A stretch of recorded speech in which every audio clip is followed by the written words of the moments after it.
पुंडलिक वरदा हरी विठ्ठल श्री ज्ञानदेव तुकाराम।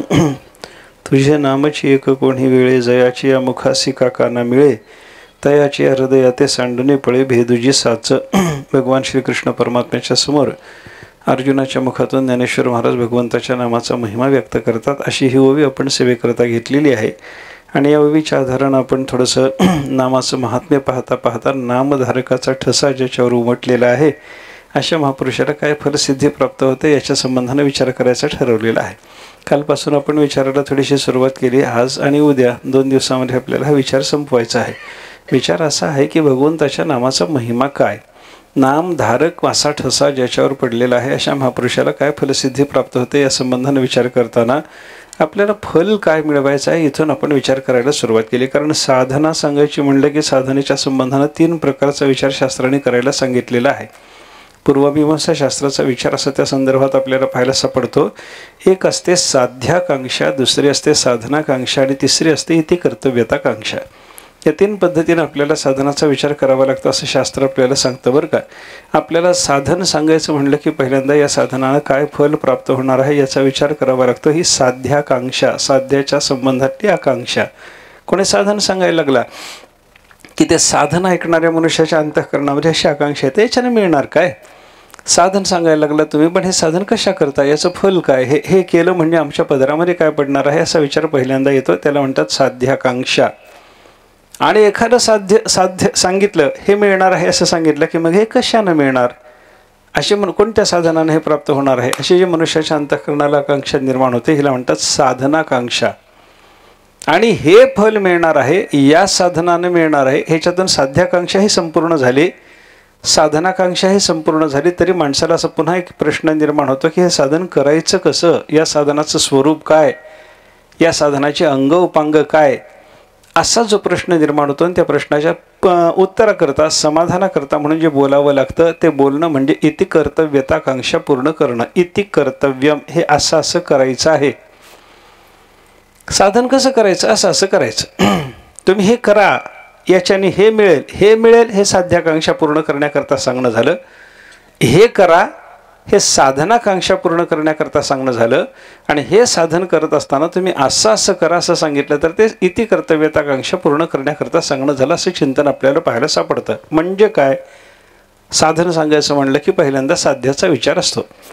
कारण प्रयोजन मनुद्दिश्य न मंदोपी प्रवर्तते असा शास्त्रकाराचा दंडकच आहे किंवा फलाचा विचार केल्याच्याशिवाय अत्यंत मंदबुद्धीचा मनुष्यसुद्धा काही साधन करायला तयार होत नाही।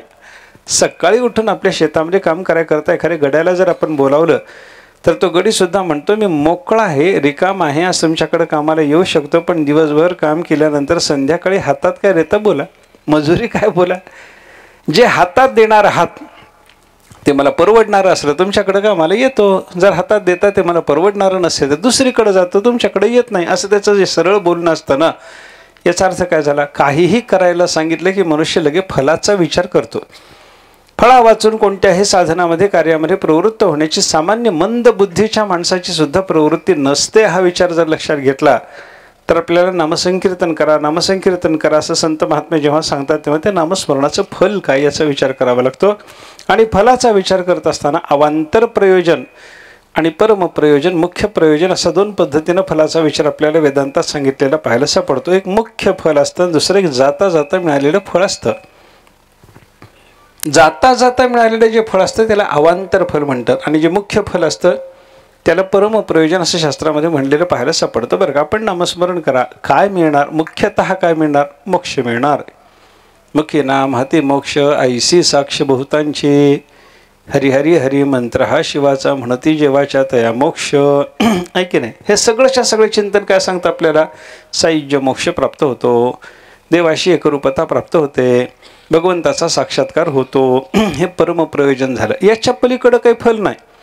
ज्या फलाच्या पलीकडं कोणत्याही प्रकारच्या फलाची कल्पना आपल्याला करता येत नाही त्याला म्हणायचं परम प्रयोजन। आणि नामस्मरण केलं म्हणजे काय मिळतं, परम प्रयोजन मिळतं, संपलं।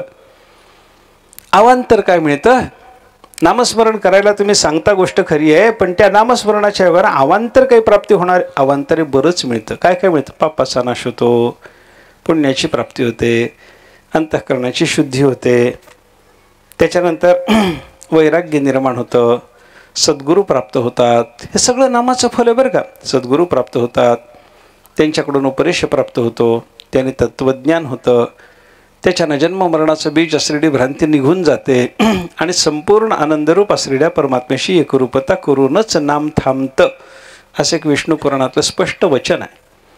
विष्णोर नामैव पुंसाम शमलमपनुदत पुण्यमुत्पादयच्च ब्रह्मादिस्थान भोगाद विरतिमथ गुरो श्रीपद द्वंद्व भक्तिम तत्वज्ञानंच विष्णोः इह मृती जनन भ्रांती बीजंच दग्ध्वा संपूर्णानंदबोधे महतीच पुरुषम स्थापयित्वा निवृत्तम. भगवंताचं नाम एवढं काम करतं म्हणे. काय काय करतं? पहिल्यांदा सांगितलं भगवंताच्या नामस्मरणानं पापाचा नाश होतो. शमलम अपनुदत, शमल म्हणजे पाप, पापाचा नाश भगवंताच्या नामस्मरणानं होतो. आपल्याला संतांनी सांगितलं पापाचे कळप पळती पुढे. ज्ञानोबा सांगतात हरिपाठामध्ये, तुम्ही नामस्मरण करा, सगळे पापाचे कळप तुमच्या शरीरातून निघून जातात. ते मधुसूदन सरस्वतीचं एक चरित्र आहे. त्या मधुसूदन सरस्वतीच्या चरित्रामध्ये त्यांना त्यांच्या सद्गुरूंनी सांगितलं की बाबा, त्यांनी विचारलं गुरु महाराजाला, मला देवाचा साक्षात्कार पाहिजे, सगुण साक्षात्कार पाहिजे, कृष्ण दर्शन पाहिजे. कारण मधुसूदन सरस्वती वेदांतातले मोठे अधिकारी जरी असले तरी त्यांच्या अंतःकरणाला सगुणाचं फार मोठं प्रेम आहे. म्हणून कृष्णात परं किमपि तत्व महन न जाने म्हणतात ते. कृष्णापेक्षा मला दुसरं तत्व माहिती नाही. भगवान श्रीकृष्ण परमात्मा हेच माझ्या दृष्टीनं परमतत्व आहे. मग त्या परमतत्वाचा साक्षात्कार व्हावा असं अंतःकरणात असल्यामुळं त्याने त्यांच्या गुरु महाराजाला विचारलं, गुरु महाराज मला काय करू सांगा बरं, मला कशानं भगवंताचा साक्षात्कार होईल? कृष्ण दिसला पाहिजे, डोळ्याला दिसला पाहिजे, समोर नाचला पाहिजे, सतत असला पाहिजे, काय करू सांगा? गुरु महाराजांनी सांगितलं तो गोपाल सहस्त्रनामाचे पाठ कर.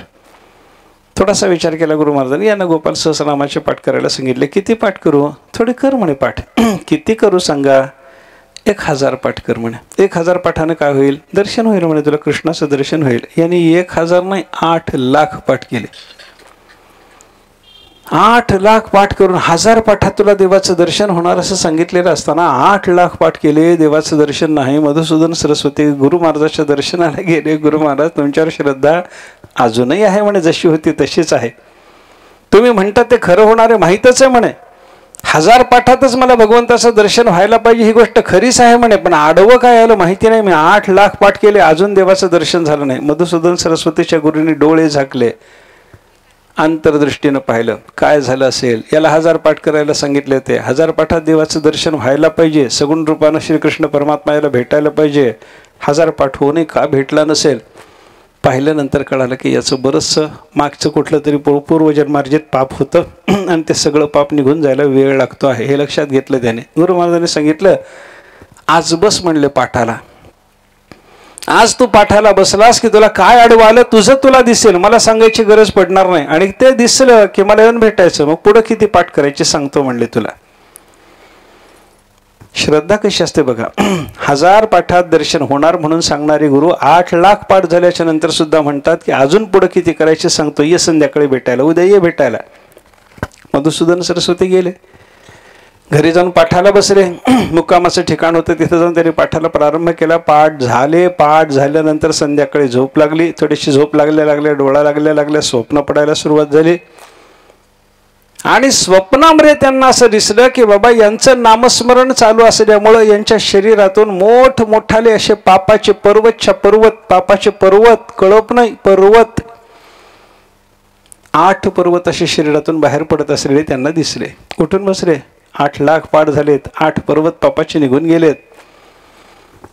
आता काय करायचं पुढं? अजून किती पर्वत आहेत पापाचे कुणाला माहिती? असा विचार मनात आला. मधुसूदन सरस्वती सद्गुरूकडे गेले. सद्गुरूला नमस्कार केला. सांगितलं म्हणे काय झालं रे? दृष्टांत झाला. काय दृष्टांत? माझ्या शरीरातून मी नामस्मरण करायला बसलेला असताना 8 पापाचे पर्वत निघून गेले. एकामागून एक गेले ना, एकामागून एक गेलेले दिसले. आता काही पुन्हा त्याच्या नंतर जात असलेलं दिसलं काय? काही दिसलं नाही. मग आता काही राहिलं नाही म्हणे. आता 1000 पाठ कर, आता देव भेटतो म्हणे तुला. पुन्हा 1000 पाठ करायला लावले आणि सगुणाचं दर्शन त्यांना झालं असं त्यांचं चरित्र. हे कशा करता सांगितलं मी? पापाची कळप पळती पुढे. पापाच्या पर्वताचा नाश करणारं भगवंताचं नाम आहे. देवाच्या नामाला नष्ट करायला जेवढ्या पापाची गरज आहे तेवढं पाप कसलाही पापी मनुष्य असला तर करू शकत नाही, असं महाभारतात व्यासाने म्हणले. नामनोस्ती यावती शक्ती ही पाप निर्हरणे हरे हे न तावत कर्तुम शक्नोती पातकम पातकी जनहा. कसलाही पापी मनुष्य असू द्या, तेवढं पाप तो करूच शकत नाही असा नामाचा महिमा सांगितलेला आपल्याला पाहिलं. अनेक उदाहरण आपल्या डोळ्यासमोर आहेत. अजामिळ आहे, वाला कोळी आहे. किती पाप वाला कोळ्याचं होतं. ब्रह्महत्या राशी पातकी अपार म्हणलंय. वाला कोळ्याच्या पापाचं गणित सांगत असताना फक्त ब्रह्महत्येचं गणित मोजून दाखवलं. राशी आहेत ब्रह्महत्येच्या आणि बाकीचे पाप अपार. पण त्याचं पाप सगळ्याच्या सगळं कशानं गेलं? भगवंताच्या नामानं गेलं. नारदाने रामनामाचा उपदेश केला, ते सगळं पाप गेलं आणि वाल्हा कोळी जाऊन वाल्मिक ऋषी होण्याची योग्यता त्या महात्म्याच्या ठिकाणी निर्माण झाली. त्याचं कारण काय? एक नामस्मरण, दुसरं काही नाही. राम नामस्मरण केलं, तेही सुरुवातीला करता येत नव्हतं. अखंड आजपर्यंत मरान मारा याच्याशिवाय शब्द ठाऊक नव्हता. म्हणून त्या वाल्हा कोळ्याला राम राम म्हणत बस म्हणून सांगितलं नारदाने. तर ते म्हणायला लागले, नाही महाराज, म्हणता येत नाही म्हणे. म्हणता येत नाही, कारण जन्मजन्मांतरी असेल पुण्य सामग्री, तरीच नाम जिव्हागरी येईल श्रीरामाचे. अनंता जन्मीचे सुकृत पदरी, त्याचे मुखी हरी पैठा होय. देवाचं नाव तोंडाला यायला अनंत जन्माचं पुण्य पाहिजे. आजपर्यंत मरान मारा याच्याशिवाय काही केलंच नाही म्हणले, याच्याशिवाय काही बोललंच नाही. कसं रामनाम माझ्या मुखाला यायचं? त्याने सांगितलं, तुला मरा तरी म्हणता येतं की? हा, ते येतंय म्हणे. मग तेच म्हणत बस म्हणले. तेच उलट होतं आणि राम होतं म्हणे. म्हणजे राम नामाचा व्यत्यस्त अक्षराने जप करायला सांगितला नारदाने.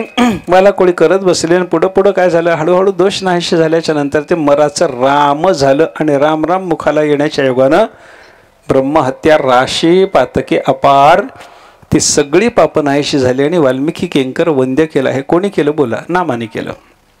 अजामिळाचं सगळं पाप कोणी घालवलं? बोला, नामाने घालवलं. नाम पाप घालवतं. हे जाता जाताचं मिळणार फळ, परम प्रयोजनाच्या अलीकडच्या फलाचा विचार मी सांगायला लागलो आता आपल्याला. हे जसं झालं तसं दुसरं फल काय? पुण्यम उत्पादयच.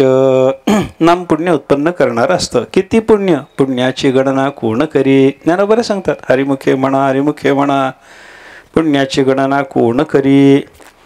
देवाचं नाम घ्या. देवाचं नाम घेतल्याच्या नंतर तुमच्या ठिकाणी पुण्य किती निर्माण होईल? गणना करता येत नाही. कोण गणना करू शकतो असा ज्ञानेश्वर महाराजांनी सवाल विचारला. याचा अर्थ काय? नामस्मरणाने निर्माण होणाऱ्या पुण्याला गणना नाही.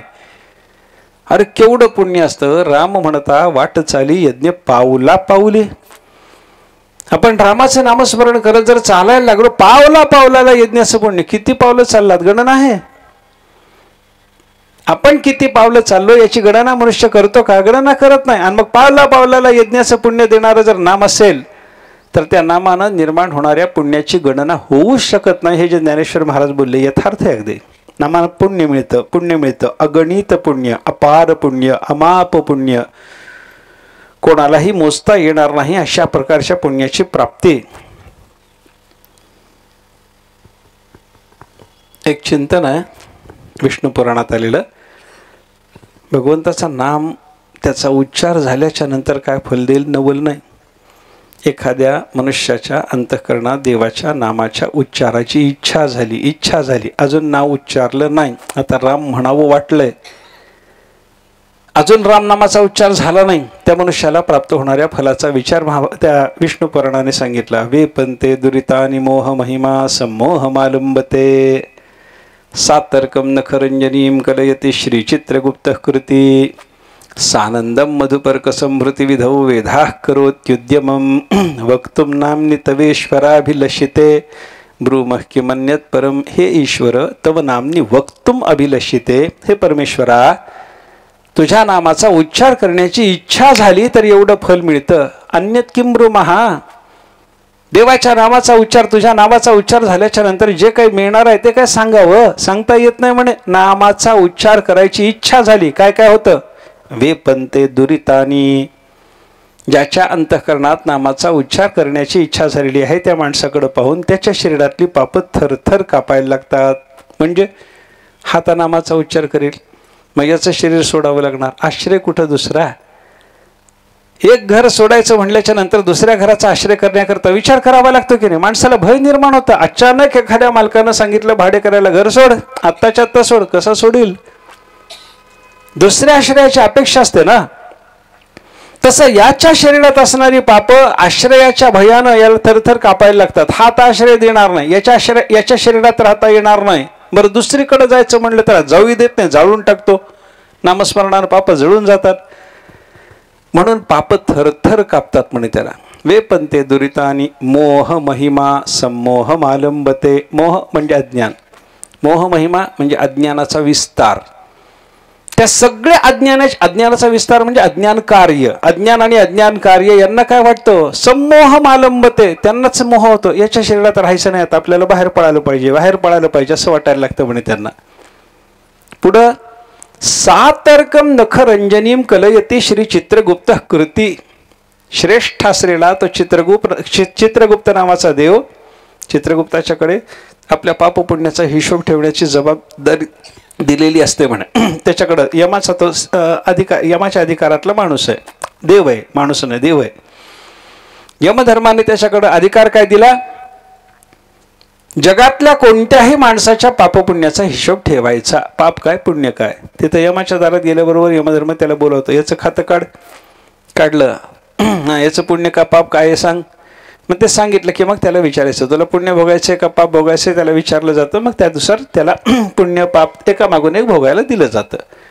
हा सगळ्या पाप पुण्याचा हिशेब ठेवणारा जो चित्रगुप्त नावाचा देव आहे ना, तो काय करतो म्हणे? सातर्कम नखरंजनीम कलयते. तो सहान घेऊन त्याची लेखणे त्या सहाण्यावर घासून टोकदार करून घेत बसतो म्हणे. कशा करता? याचं कुठं तरी लिहिलेलं एखादं जर पाप असलं तर ते आपल्याला खोडून काढतं. बारीक सारीक कुठं कोपऱ्यात लिहिलेलं पाप असलं तरी ते खोडता यावं याच्याकरता लेखणी घासून करावी लागते. जुन्या काळामध्ये पॉइंटेड पेन नव्हते म्हणून ही व्यवस्था. आपल्याला काही लागत नाही, ते घासून बिसून काही नाही. हा बारीक पॉईंटचं पेन आणायचं आणि त्याच्यानं लगेच खोडता येतं आपल्याला. पण चित्रगुप्ताला ती व्यवस्था नाही. त्याच्याकडे काय सहानेवर घासून बारीक टोकदार अशी ती लेखणी करून घेतो म्हणे. कशा करता? त्याचं पाप सगळं. आता हा नामस्मरण करणार, यानं नाम घेतलं की याचं पाप खोडावं लागेल. सगळं लिहिलेलं पाप खोडाय करता बारीक कोपऱ्यात लिहिलेलं सुद्धा खोडता यावं, बारीक अक्षरात लिहिलेलं सुद्धा व्यवस्थित रीतीनं खोडता यावं याच्याकरता म्हणून तो लेखणी आपली टोकदार करून घेतो म्हणे. पुढं काय काय झालं?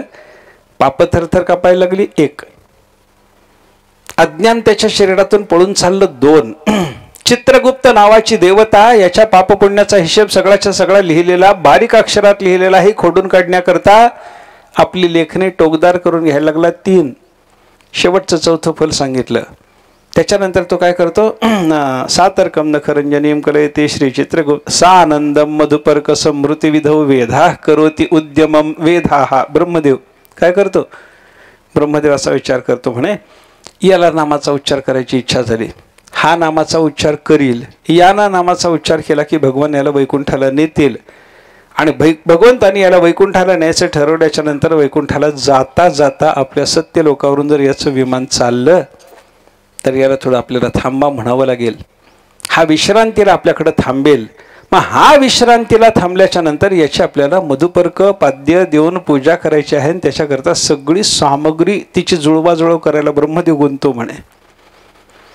सानंदम मधुपर्क समृती विधो. मधुपर्काची सामग्री सगळीच्या सगळी गोळा करण्याच्या कामामध्ये कोण गुंतो? ब्रह्मदेव. त्याला वाटतं याचं नाव अजून नाम घेतलं नाही.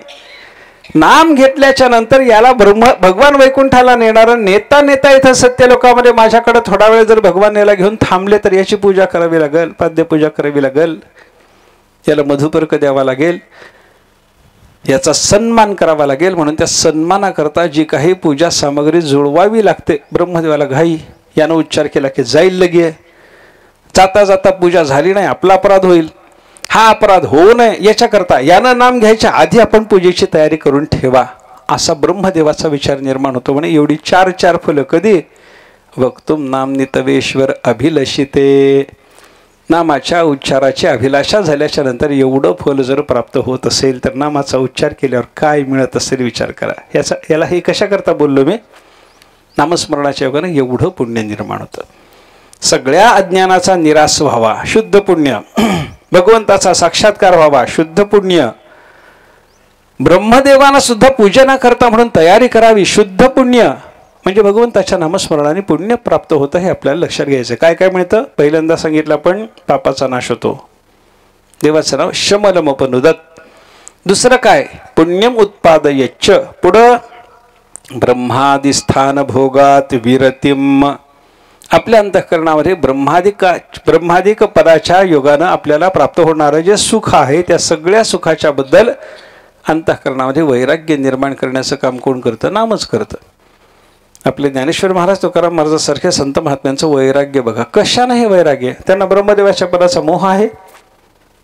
तुकाराम महाराजांनी अभंगाच्या गाथेमध्ये पहिल्या अभंगात देवाला सांगितलं, समचरण दृष्टी विटेवरी साजिरी तेथे माझी हरिवृत्ती राहो. देवा, तुझ्या पंढरीमध्ये असलेल्या समचरण दृष्टी असलेल्या विटेवर असलेल्या साजिऱ्या रूपाच्या ठिकाणी माझी चित्तवृत्ती राहू दे. दुसरं काही घ्या आणि कन लगे.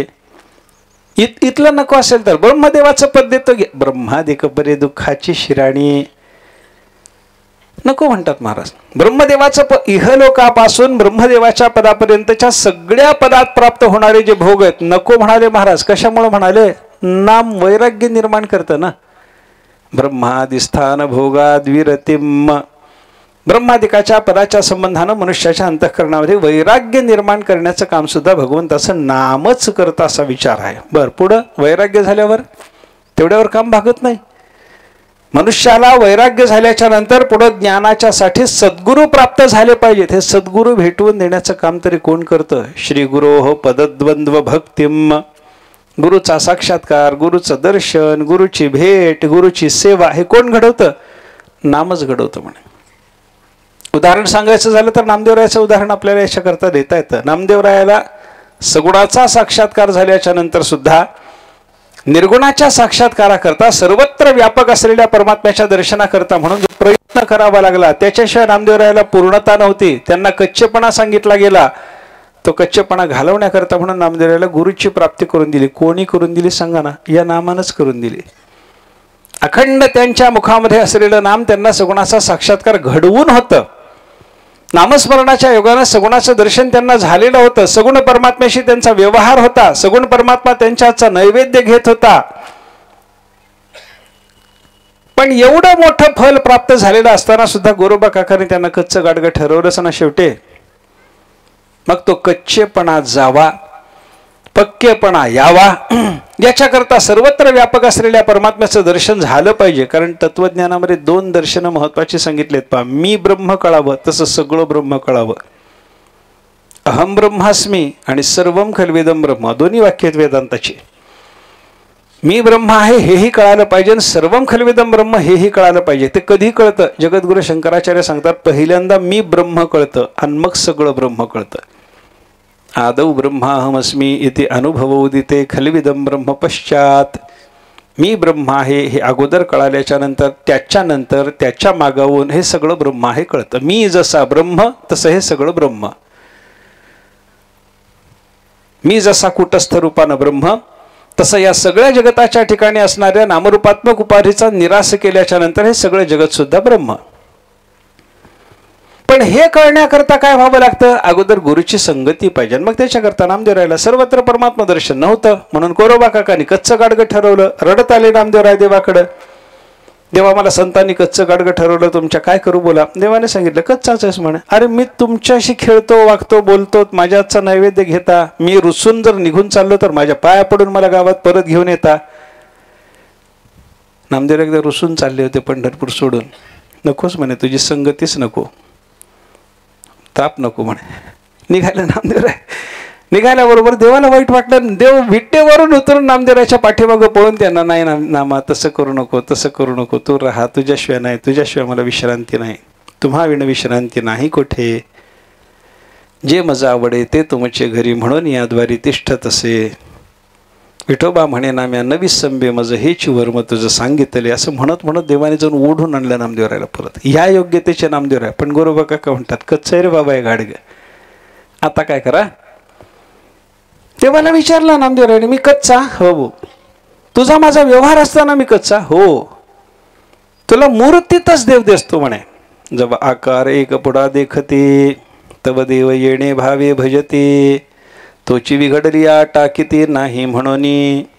समोर एखादा आकार पाहिला मूर्तीचा वगैरे की हा देव आहे वाटतं, आणि हा देव आहे असं वाटत असताना त्या आकृतीमध्ये, त्या मूर्तीमध्ये काही बिघाड झाला, भंगलं वगैरे काही, एखादा अवयव वगैरे गेला नाही म्हणून टाकीती.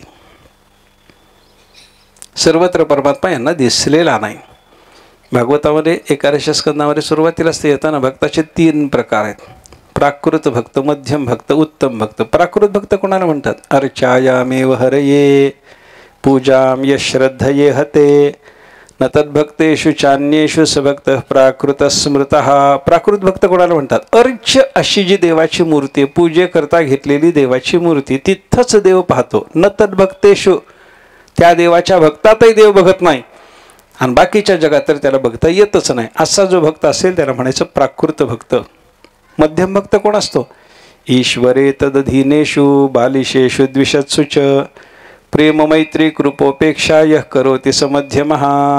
या मध्यम भक्ताला 4 ठिकाणी दृष्टी जाते. त्याला ईश्वर दिसतो, ईश्वराच्या अधीन असलेले लोक दिसतात, बालिश म्हणजे अज्ञानी लोक दिसतात, आणि ईश्वराचा आणि भक्ताचा द्वेष करणारे दिसतात. 4 जण दिसतात आणि 4 जणांच्या विषयी त्याच्या अंतःकरणात वेगळी वेगळी भावना निर्माण होते. ईश्वर पाहिला की प्रेम, ईश्वर भक्त पाहिले मैत्री, अज्ञानी पाहिले कृपा, आणि द्वेष करणारे ईश्वराचा आणि सज्जनाचा द्वेष करणारे लोक पाहिले उपेक्षा. सोडून द्या, भुंकती ती द्यावी भुंको, आपण नाही त्यांची शिको. अशी अवस्था ज्याची असते त्याला म्हणतात मध्यम भक्त. आणि सर्वोत्तम भक्त, सर्वश्रेष्ठ भक्त कोणाला म्हणायचं? सर्वभूतेषु यः पश्येत् भगवद्भावमात्मनः भूतानि भगवत्यात्मन्येष भागवतोत्तमः. सर्व भागवत भक्तामध्ये श्रेष्ठ असलेला भक्त कोणता? त्याचं लक्षण सांगत असताना तिथे सांगितलं गेलं की बाबा, आत्मस्वरूपाच्या ठिकाणी सगळी भूत जो पाहतो आणि सर्व भूताच्या ठिकाणी आत्मस्वरूप जो पाहतो, म्हणजे आत्म्याच्या शिवाय ज्याला दुसरं काही दिसतच नाही, असा जो भक्त महात्मा असतो आणि सतत परमात्म्याचं चिंतन करत राहतो. सतत परमात्म्याचं त्रिभुवन विभव हे तवेप्य कुंठ स्मृती रजतात्मसुरादिभिर्विमृग्यात न चलते भगवत्पदारविंदाल्लव निमिषार्धमपि यस्स वैष्णवाग्र्यः. वैष्णवातला अग्रगण्य कोण? त्याचं चिंतन असं सांगितलंय. तुला त्रिभुवनाचं वैभव देतो, क्षणभर देवाचं चिंतन सोड म्हणलं तरी जो सोडायला तयार होत नाही. अखंड देवाचं ज्याचं चिंतन चालू आहे, त्रिभुवनाच्या वैभवाला लाथाडून अखंड भगवत चिंतनात राहणारा, सर्वत्र परमात्मा पाहणारा, परमात्म्यातच सगळं पाहणारा असा जो भक्त महात्मा असतो त्याला म्हणायचं वैष्णवातला अग्रगण्य. ही नामदेवरायला ही अग्रगण्याची पदवी अजून आली नाही. प्राकृत भक्ताच्या पदवीत नामदेवराय होते. फक्त देवाच्या मूर्तीमध्ये, श्री विग्रहामध्येच त्यांना देव दिसत होता. अशी अवस्था असल्यामुळे गोरोबा काकाने त्यांना कच्चं ठरवलेलं होतं. आता पक्क करायकरता काय करा? नामदेवरायांनी देवाला विचारलं, पक्क व्हाय करता काय करू? गुरुला शरण जा. कोण गुरु? कोण गुरु? तू विसोबा खेचराकडे जा म्हणा. विसोबा खेचर कुठं असतात? औंढ्या नागनाथाला आहेत सध्या. तिथं त्यांचं काही साधन चालू आहे, तपस्या चालू आहे, त्यांच्याकडे जा. नामदेवराय निघाले, औंढ्या नागनाथाला आले. औंढ्या नागनाथाला आल्याबरोबर नामदेवरायांनी पाहिले, चौकशी केली, इथं विसोबा खेचर राहतात का? म्हणे आहेत म्हणे सध्या. ज्ञानोबरायची कृपांकित आहेत. अगोदर ज्ञानोबरायचे द्वेषी होते. ज्ञानोबरायचा छळ मांडला होता, ज्ञानोबरायचा नाना परीने छळ केला होता, आणि नंतर मग ज्ञानोबरायचा अधिकार कळाल्याच्या नंतर ज्ञानेश्वर महाराजांच्या चरणाला लागले. मोठे साधू झालेत. आता कुठं राहतात? शिवमंदिरात आहेत म्हणे. कोण असतं त्यांच्याजवळ? दुसरं कोणी नसतं म्हणे, एकटे ते बसून असतात. जातो म्हणे. नामदेवराय गेले, मंदिरात पाहिलं भगवान शंकराचं लिंग आहे. एक म्हातारा पडलाय लांबलचक, दोन्ही पायात जोडेत, आणि पाय जोड्या सकट असलेले हे दोन्ही पाय ते भगवान शंकराच्या पिंडीवर ठेवलेले आहेत. असं ते दृश्य पाहिलं. नामदेवरायला वाटलं आपण ज्याच्या दर्शनाला आलो ते हेच का दुसरं कोणी आहे? इकडं तिकडं पाहिलं, दुसरं कोणी दिसेना. देवाने ज्यांच्या दर्शनाकरता मला पाठवलं, देवाने मला पक्क होण्याकरता ज्यांच्याकडे पाठवलं, तो महात्मा असा देवाच्या पिंडीवर पाय ठेवून असेल का? शंका मनाला आली.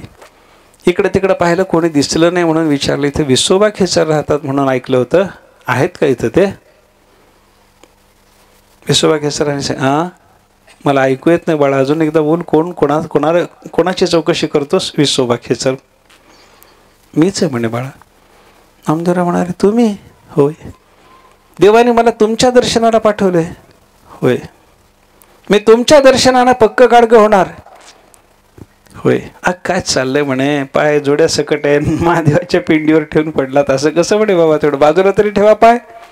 त्याने सांगितलं, काय करू म्हणे, शरीरात त्राण राहिले नाही, अवसान नाही, मी कसा पडलो इथं मला माहिती नाही, माझा पाय कुठं आहे मला दिसत नाही, आणि इथून उचलून पाय दुसरीकडे ठेवायचा म्हणला तरी मला होत नाही.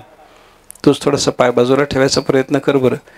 नामदेवराने ते दोन्ही पाय उचलले आणि बाजूला ठेवायचा प्रयत्न केला. जिथं पाय ठेवायला जावं तिथं पिंड, जिथं पाय ठेवायला जावं तिथं पिंड. इथून पाय उचलला, इथं ठेवा पिंड, इथं पिंड, इथं पिंड. मग नामदेवराच्या लक्षात आलं की हे वेगळं प्रकरण आहे. नमस्कार केला, साष्टांग नमस्कार करून सांगितलं, महाराज काय आहे, तुला हेच दर्शन घडवण्याकरता देवाने माझ्याकडं पाठवले. एक मूर्तीतच देव नसून सर्वत्र परमात्मा भरलेला आहे.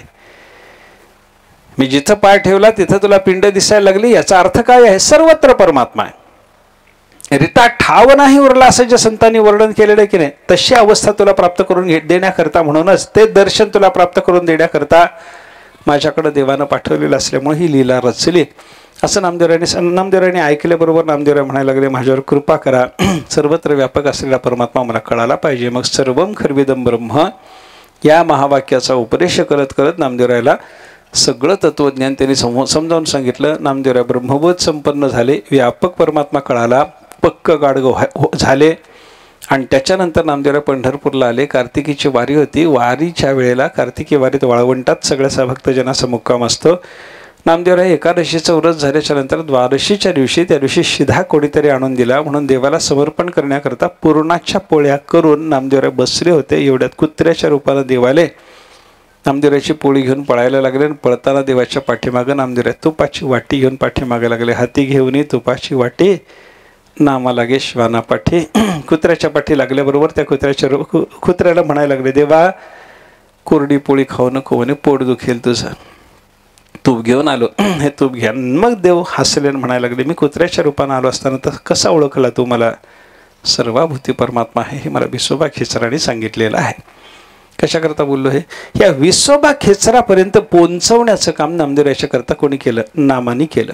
नाम पाप घालवतं, नाम पुण्य मिळवून देतं, नाम वैराग्य निर्माण करून देतं, नाम सद्गुरूचा आश्रय घडवतं. सद्गुरूच्या आश्रयाच्या नंतर तत्वज्ञानंच विष्णो, भगवंताचं तत्वज्ञान करून देतं. इह मृत्यू जनन भ्रांती बीजंच दग्धवा. इथं या मृत्यूलोकामध्ये पुन्हा पुन्हा जन्माला यावं मरावं याला कारण असलेलं बीज म्हणजे भ्रांती, भ्रांती म्हणजे अज्ञान. त्या अज्ञान नावाच्या बीजाचा नाश करण्याचं काम कोण करतं? नामच करतं. आणि मायेच्या नाशाच्या नंतर संपूर्ण आनंद बोधे महतीच पुरुषम स्थापयित्वा निवृत्तम.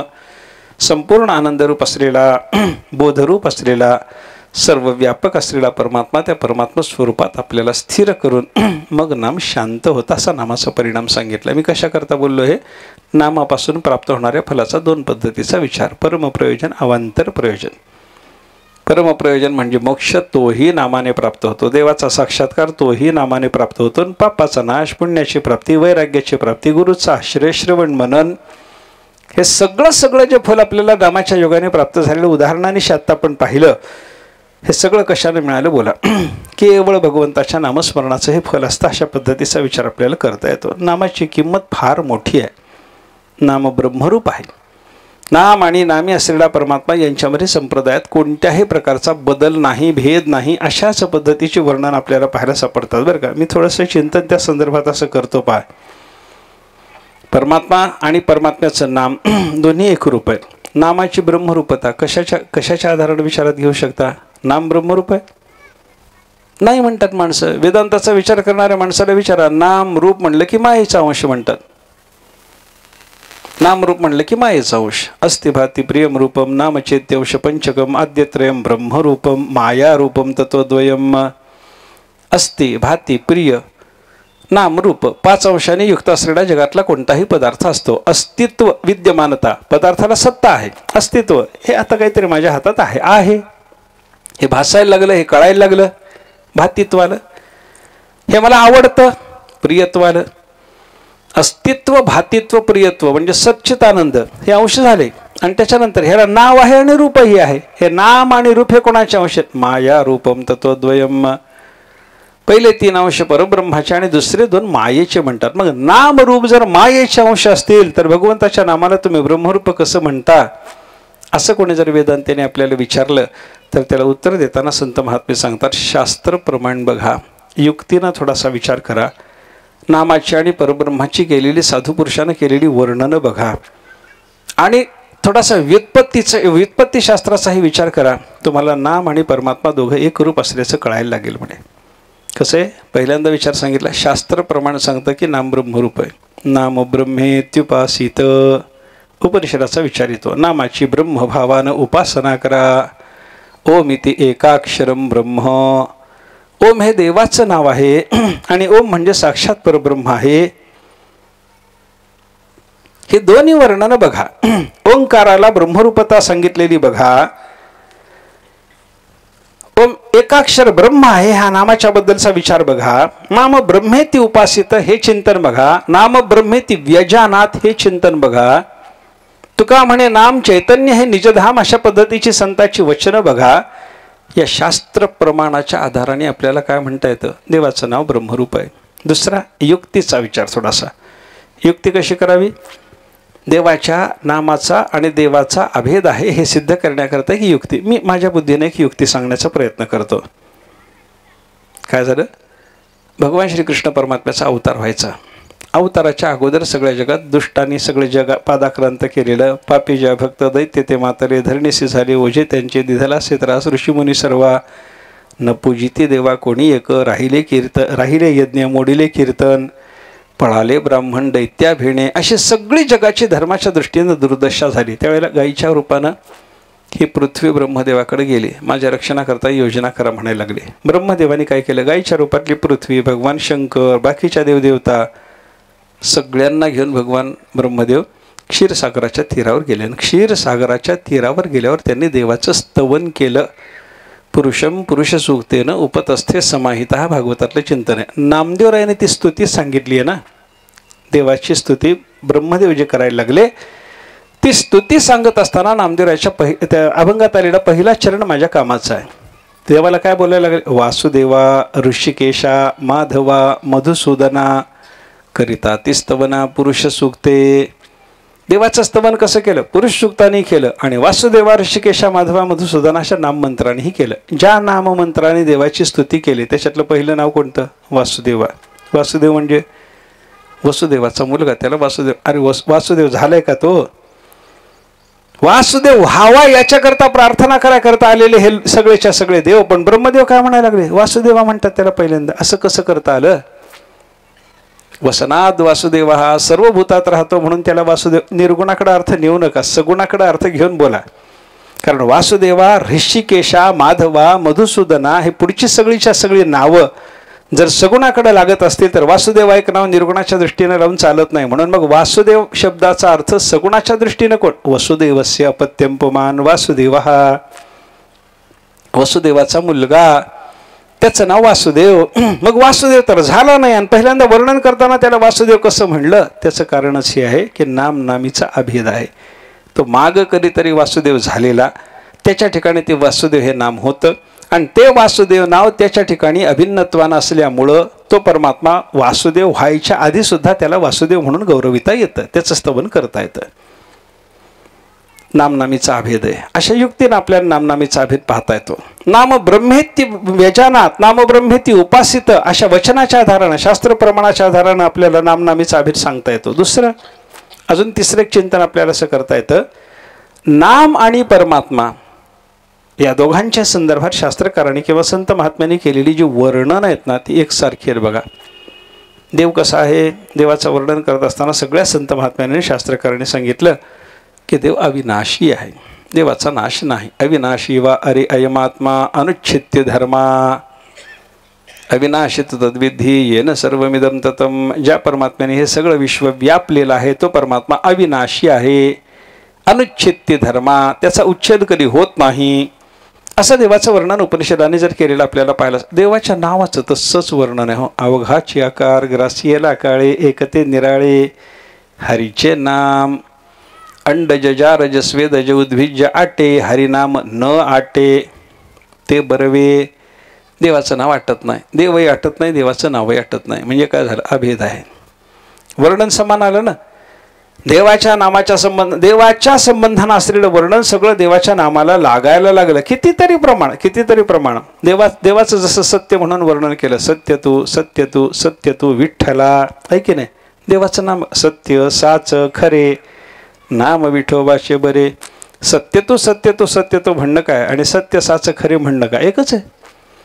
देवाच्या नामाला त्रिवार सत्यता सांगितली, देवालाही त्रिवार सत्यता सांगितली. त्रिकाला बाधित सत्यता देवाची व्यक्त करण्याकरता त्याला सत्य तो म्हणावं. तसं देवाच्या नामाची त्रिकाला बाधित सत्यता सांगण्याकरता सत्य साच खरे नाम विठोबाचे बरे असाही शब्दप्रयोग आपल्याला पाहायला सापडतो. अर्थ काय झाला? देव आणि देवाचं नाव सत्य, त्रिकाला बाधित सत्य, देव आणि देवाचं नाव दोन्ही अविनाशी अशी वर्णन आहेत. अशी वर्णन आपल्याला पाहायला सापडतात. देव व्यापक आहे, देव व्यापक आहे. जायान आकाशात किती व्यापक आहे. श्रुती माता वर्णन करते आकाशापेक्षा मोठा आहे. आणि ज्ञानोबा काय गगनाहुनी वाढ. देव आहे का नाम आहे? नाम आहे. मग जायान आकाशात हे श्रुतीनं केलेलं परमात्म्याचं वर्णन आणि गगनाहुनी वाढ नाम आहे हे ज्ञानेश्वर महाराजांनी केलेलं देवाच्या नामाचं वर्णन. याच्यामध्ये देवाला जशी व्यापकता, निरपेक्ष व्यापकता, सर्व व्यापकता, तशी देवाच्या नामाला सुद्धा निरपेक्ष व्यापकता. आकाशापेक्षा मोठं म्हणल्याच्या नंतर त्याच्यापेक्षा व्यापकता दुसरी काही नाहीच आहे ना. असं सर्व व्यापक आहे असं देवाच्या नामाबद्दल आणि देवाबद्दल वर्णन जर येत असेल, सत्य साच खरे हे देव आणि देवाच्या नामाच्या संबंधानं वर्णन येत असेल आणि अविनाशी म्हणून देव आणि देवाच्या नामाचं जर चिंतन चालत असेल, तर मग या वर्णनाच्या आधारानं सुद्धा आपल्याला संतांच्या शब्दावर विश्वास ठेवून देव आणि देवाचं नाम अभिन्न म्हणावं लागतं. देव आणि देवाचं नाम अभिन्न आहे. एक थोडासा व्याकरणाच्या दृष्टीनं जर विचार केला तर व्याकरणशास्त्र असं म्हणतं की कोणतंही नाम आणि कोणताही नामी एकमेकाशी अभिन्न आहेत. कोणतंही नाम कोणताही नामी एकमेकाशी अभिन्न आहेत. त्याने काय सांगितलं? एक समजा मडकं आलं, घट नावाची व्यक्ती, अभिधेय असलेला सांगितला जाणारा, शब्दातून सांगितला जाणारा पदार्थ आणि त्या पदार्थाचं वाचन करण्याकरता येणारं पद, हे दोन्ही एकमेकाशी अभिन्न आहेत. एकमेकाशी अभिन्न आहेत. कसे अभिन्न आहेत? अभिन्न कसे म्हणता? शब्द तर राहून जातो, पदार्थ तर मरून जातो, मडकं तर फुटून जातं, पण मडक्याच्या करता असलेला मडकं हा शब्द तर कायम राहतो. मग मडकं आणि मडक्याचा वाचक असलेला शब्द एकमेकाशी अभिन्न कसे? एक अविनाशी दिसायला लागला, थोडंसं अविनाशीत्व काही काल तरी का होईना. परमात्म्याची जशी अविनाशिता आहे तशी घट शब्दाची अविनाशिता नसेल हा भाग मान्य, पण घट शब्द, घट मेल्यानंतर सुद्धा घट शब्द राहतो ना. मडकं फुटून गेलं ना, पण मडकं शब्द राहिला ना. मग दोघांची एकरूपता कशी आली असं जर कोणी विचारलं तर त्यांचं म्हणणं असं आहे की शब्दशक्ती ही व्यक्तीत नसते, शब्दशक्ती ही जातीत राहते आणि जाती अविनाशी असल्यामुळं, त्या जातीत असलेली शब्दशक्ती असल्यामुळं शब्द हा सुद्धा अविनाशी आणि जाती अविनाशीच आहे. त्यांचं म्हणणं काय? आपल्याला मडकं शब्द उच्चारला काय कळतं? मडकं नावाचा पदार्थ कळतो. मडकं नावाचा पदार्थ कळतो म्हणजे एक मडकं दाखवून हे मडकं आहे असं म्हणल्यावर आपल्याला मडकं कळालं की एवढंच मडकं कळतं का? जगातलं कोणतंही मडकं पाहिल्यावर हे मडकं आहे हे कळतं? कसं होतं सांगा की थोडं. मला कळत नाही म्हणून तुम्हाला विचारतो. तुम्ही मला सांगितल्याशिवाय मला पुढे बोलता येत नाही. हे मडकं आहे, हे काय घड्याळ असेल जाऊ द्या, पण ह्याला मडकं म्हणून तुम्हाला मी दाखवलं. हे मडकं आहे असं म्हणल्याच्या नंतर असा जो पदार्थ तुमच्या समोर येईल त्याला मडकं म्हणावं हे कळतं का कळत नाही सांगा ना? कळतं. का कळालं हो? हे मडकं आहे असं म्हणून मी जे एक व्यक्ती, मडकं नावाची एक व्यक्ती दाखवली होती, ती व्यक्ती सोडून दुसरी मडकं नावाची व्यक्ती तुमच्या समोर आल्याच्या नंतर तुम्हाला त्यालाही मडकं म्हणावं हे का कळालं? त्याचं कारण असं आहे शब्दशक्ती जातीत आहे. शब्दशक्ती घट हा शब्द घट व्यक्तीचं वाचन करत नाही, घटत्व जातीचं वाचन करतो. घटत्व जातीत शब्द जातो.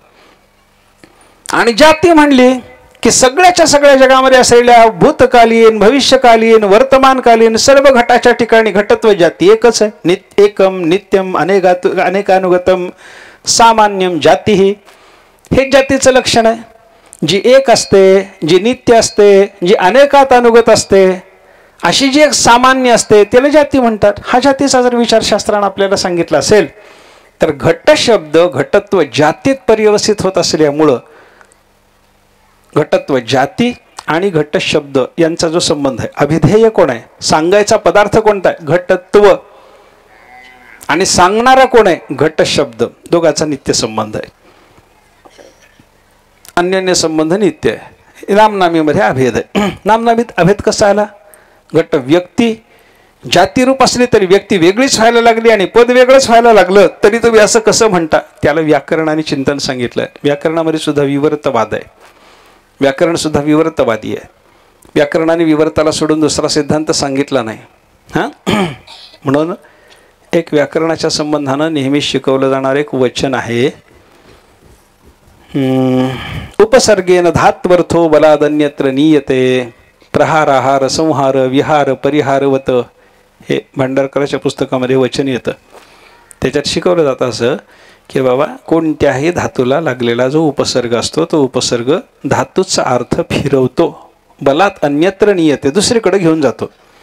उपसर्गाने धातूचा अर्थ बदलला जातो. काय सांगितलं त्याला उदाहरण काय दिलं, ऋ धातूचं उदाहरण दिलं. त्याच्यामध्ये प्र उपसर्ग लागला की प्रहार, आ उपसर्ग लागला की आहार. प्रहार, आहार, विहार, संहार, परिहार सगळ्या शब्दाचे अर्थ बदलायला लागले की नाही. प्रहार म्हणजे डोकं फोडणं आणि आहार म्हणजे खाणं, विहार म्हणजे खेळणं, परिहार म्हणजे काहीतरी चूक झाली म्हणून पाया पडणं. अर्थ बदलायला लागला की नाही असं दिसलं आपल्याला. पण व्याकरणाचा नियम जर विचारात घेतला तर व्याकरण काय म्हणतं, असत्कार्यवाद चालत नाही, सत्कार्यवाद माना. व्याकरणाचा नियम सत्कार्यवाद माना. सत्कार्यवादात काय असतं, असलेली वस्तू प्रगट होते, नसलेलं निर्माण होत नाही. मातीतून मडकं का जन्माला आलं, मातीत मडकं होतं म्हणून जन्माला आलं. वाळूतून का जन्माला येत नाही, वाळूत नसतं म्हणून जन्माला येत नाही. सत्कार्यवाद आहे आपला. मग वेदांताचा जो सत्कार्यवाद आहे हा सत्कार्यवाद व्याकरणाने जर मानला तर धातूत नसलेला अर्थ उपसर्गाने प्रगट होतो. व्याकरण मानत नाही. म्हणून हे वचन व्याकरणवाले म्हणतात हे खोटं म्हणतात, हे आमच्या शास्त्रात बसत नाही म्हणतात. त्यांचं म्हणणं काय, ते म्हणतात त्या धातूत असलेला एक विशिष्ट अर्थ व्यक्त करण्याकरता त्या उपसर्गाची गरज पडते. धातूतला अर्थ बदलून उपसर्गानं सांगितला नाही, त्या धातूत जो अर्थ होता तो दाखवण्याकरता म्हणून याची गरज पडली. आपल्या शरीरामध्ये जे जे आहे, जे जे दोष गुण जे काही झाले निर्माण झालेले असतील, स्कॅनिंग करत असताना तेच दिसतात का दुसरे दिसतात.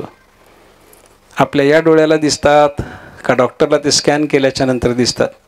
स्कॅन केल्यावर स्कॅनची गरज कशा करता पडली, असलेलं बघाय करता का नसलेलं बघाय करता, असलेलं बघाय करता. तसं स्कॅनिंग मशीन जसं असावं की नाही तसा उपसर्गाचा वापर असतो. उपसर्ग काय करतो, त्या धातूत असलेला एक वेगळा अर्थ तुम्हाला काढून दाखवतो. जाऊ द्या, मला ते सांगायचं नव्हतं. व्याकरणाचा सत्कार्यवाद आहे. वेदांताचा जसा सत्कार्यवाद आहे तसाच व्याकरणाचा सत्कार्यवाद आहे. सांख्याच्या सत्कार्यवादासारखा व्याकरणाचा सत्कार्यवाद नाही. सांख्य सत्कार्यवादी आहेत, वेदांती सत्कार्यवादी आहेत. पण सांख्यांचा सत्कार्यवाद आणि वेदांत्याचा सत्कार्यवाद थोडंसं अंतर आहे. कारणात कार्य आहे हे दोघालाही मान्य, पण कारणात कार्याची विद्यमानता कार्यरूपानं आहे म्हणणारे सांख्य आहेत आणि कारणात कार्याची विद्यमानता कारण रूपानं आहे म्हणणारे वेदांती आहेत. मातीमध्ये मडकं आहे मडक्याच्या रूपानं आहे म्हणणारा सांख्य आणि मातीमध्ये मडकं आहे ते मातीच्या रूपानं आहे म्हणणारे वेदांती आहेत. सत्कार्यवाद आहे, दोघांचाही सत्कार्यवाद आहे. तसा धातूमध्ये असलेला अर्थच काढून दाखवायचा आहे. धातूत जो अर्थ आहे तोच काढून दाखवला जातो. उपसर्गाचा त्या धातूतला एका वेगळ्या अर्थाच्या निष्पत्ती करता उपयोग होतो असं म्हणणारं व्याकरणशास्त्र आहे. ते व्याकरणशास्त्र सत्कार्यवादी जसं आहे, म्हणजे वेदांताच्या जवळचं एवढ्याकरता मी हे सांगायला लागलो. सत्कार्यवादी जसं व्याकरणशास्त्र आहे तसं ते विवर्तवादीही आहे. सगळं जगत परमात्म्याचा विवर्त अशी जी वेदांताची परिभाषा आहे त्याप्रमाणे त्यांचं असं म्हणणं आहे की नाम प्रपंच आणि रूप प्रपंच सगळं परमात्म्याचा विवर्त. व्याकरणाचं मत सांगतो नाम प्रपंच सुद्धा परमात्म्याचा विवर्तच आहे आणि रूप प्रपंच परमात्म्याचा विवर्तच आहे. घट हे पद हे सुद्धा विवर्तच आहे आणि घट नावाचा पदार्थ ही सुद्धा विवर्तच आहे. पण त्याच्यात त्याने काय फरक केला, सदंशाचा विवर्त पदार्थ असतो आणि चिदंशाचा विवर्त नाम असतं. कारण पदार्थ म्हणला की त्याला सत्ता आहे म्हणून सदंश विवर्त म्हणा, आणि नाम म्हणलं की त्याला प्रकाशनाची शक्ती आहे म्हणून त्याला चिदंश विवर्त म्हणा. सदंशाचा विवर्त असलेला पदार्थ आणि चिदंशाचा विवर्त असलेलं नाम, सच्चित जर एक असतील तर त्यांचे विवर्त असलेले अभिधेय आणि अभिधान म्हणजे नाम आणि पदार्थ हे दोन्ही एकासरी पाहिजेत असं त्यांनी सिद्ध करण्याचा प्रयत्न केलाय. सगळीच नामं आणि त्या सगळ्याच नामाच्या योगाने व्यक्त होणारे सगळेच पदार्थ एकमेकाशी अभिन्न आहेत. नामनामीचा सगळ्याच ठिकाणी अभेद आहे म्हणतात ते. असं कसं होईल? माणसं विचारणार की नाही, असं कसं होईल? नामनामीचा अभेद आहे म्हटलं तर नाव घेतल्याबरोबर तो नाम तिथं यायला पाहिजे ना. मी अग्नी शब्द उच्चारला तर अग्नी शब्दाचा उच्चार झाल्याबरोबर माझ्या तोंडात आलेल्या अग्नी नामाबरोबर अग्नी तोंडात आला का हो? जिभेला पोळलं का? पोळलं नाही. चाकू शब्दाचा उच्चार झाल्याबरोबर चरचर माझी जीभ कापायला पाहिजे होती, कापली गेली का? कापली गेली नाही. मग चाकू शब्द आणि चाकू पदार्थ वेगळेच आहेत ना, एक कसे? अग्नी आणि अग्निपदार्थ शब्द आणि अग्निपदार्थ वेगळेच आहेत ना, एक कसे म्हणता तुम्ही? उगी काहीतरी शब्दच्छल करून बोलणं वेगळं, अनुभव तसा आणून द्या ना. त्याला व्याकरण असं सांगतं की ज्या नामाचा उच्चार झाल्याच्या नंतर नामीची प्रतीती येत नाही अशी जी नामं असतात ना, त्या नामीचा आणि त्या नामाचा अभेद संबंध आहे, फक्त तो आवृत आहे. चाकू शब्द उच्चारल्याबरोबर जीभ का कापली गेली नाही? चाकूचा आणि चाकू नामाचा संबंध आवृत आहे. अग्नि शब्द उच्चारल्याबरोबर मला का पोळलं नाही जिभेला? तर अग्निपद आणि अग्निपदातून व्यक्त होणारा जो अग्नि नावाचा पदार्थ या दोघांचा अभेद संबंध आहे, फक्त तो आवृत आहे, झाकलेला आहे. त्यांचं म्हणणं असं आहे काही पदार्थांचा त्यांच्या नामाशी असलेला अभेद संबंध पूर्ण आवृत आहे. काही पदार्थांचा त्यांच्या नामाशी असलेला संबंध थोडासा अनावृत आहे. त्याने उदाहरण त्याला दिलं. एखाद्या माणसाला समजा चिंच आवडत असेल, आंबट पदार्थ आवडत असेल, त्याच्यासमोर आपण चिंचेचं नाव घेतल्याबरोबर तोंडाला पाणी सुटतं की नाही? करतो की नाही? तो झालं की नाही? मला आलं की नाही पाणी? ज्याला जो पदार्थ आवडतो त्या पदार्थाचं नाव घेतल्याबरोबर तोंडाला पाणी आलं की नाही? मला सांगा. तोंडात चिंच आली का चिंच नाव आलं म्हणून पाणी आलं? नाव आल्याबरोबर पाणी आलं. पण आंबट पडलं का तोंड? नाही, अजून पडलं नाही. म्हणजे काय झालं? आवरण अर्धवट गेलेलं आहे. जगातल्या नामनामीचा संबंध सांगत असताना व्याकरण म्हणतं दोन पद्धतीचा नामनामीचा संबंध आहे. बऱ्याच ठिकाणी तो पूर्ण आवृत आहे, बऱ्याच ठिकाणी असा चिंच लिंबू म्हणल्याच्या नंतर जो संबंध येतो तो थोडासा अर्धवट अनावृत आहे. पण भगवान आणि भगवंताचं नाम यांचा जो अभेद संबंध सांगितला जातो तो पूर्ण अनावृत संबंध आहे. देवाचं नाव घेतल्याबरोबर देव प्रगट होतो ना. नाम आठविता रूपी प्रगट पै झाला, ऐक नाही. एक कथा सांगतात राधेच्या संदर्भात. एकदा काय झालं, राधाशी वृंदावनात फिरत गेली. तिकडून भगवान श्रीकृष्ण परमात्म्याचा वंशीनाद तिला ऐकू आल्याबरोबर काय सुंदर वंशीवादन आहे, काय सुंदर नाव, वा वा वा. वेणुनादाचा वासा. कोणाचा वेणुनाद? कृष्णाचाच. हे तिला कृष्णाच्या वेणुनादाशिवाय राधेच्या मनाला मोह होणार नाही. पण तरी राधा म्हणते कोणाचा वेणुनाद आहे कोणाला माहिती, पण फार गोड वेणुनाद ऐकू आला. बर. दुसऱ्याने एकीने तिच्या समोर येऊन सांगितलं, अगं इकडून आता भगवान श्रीकृष्ण परमात्मा गेले. कृष्ण कृष्ण कृष्ण. त्या बोलणाऱ्या गोपिकेला वेळ लागलं. कृष्ण कृष्ण कृष्ण म्हणायला लागली. ती म्हणते वा, काय गोड नाव आहे ग हे. कोणाचं आहे हे नाव? राधेला माहिती नाही हे नाव कोणाचं आहे ते. पण तिथे लगेच बावरी झाली, लगेच म्हणा हे कोणाचं नाव ग, किती गोड नाव. अगं साखरेपेक्षा गोड. म्हणजे वेणुनाद ऐकला तिकडं मन ओढलं गेलं, कृष्ण नाम ऐकलं इकडं नाम ओढलं गेलं. समोरून भगवान श्रीकृष्ण परमात्मा तिच्या गेले आणि ते गेलेले पाहिल्याच्या बरोबर ती म्हणायला लागली वा वा वा, रूप असावं तर असं सुंदर ते ध्यान उभे विटेवरी. याच्यासारखा दुसरा कोणी सुंदर नाही. त्रिभुवन कमनम तमाल वर्णम रविकर गौर वरांबरम दधाने. सुंदर रूप. तिकडं मन गेलं.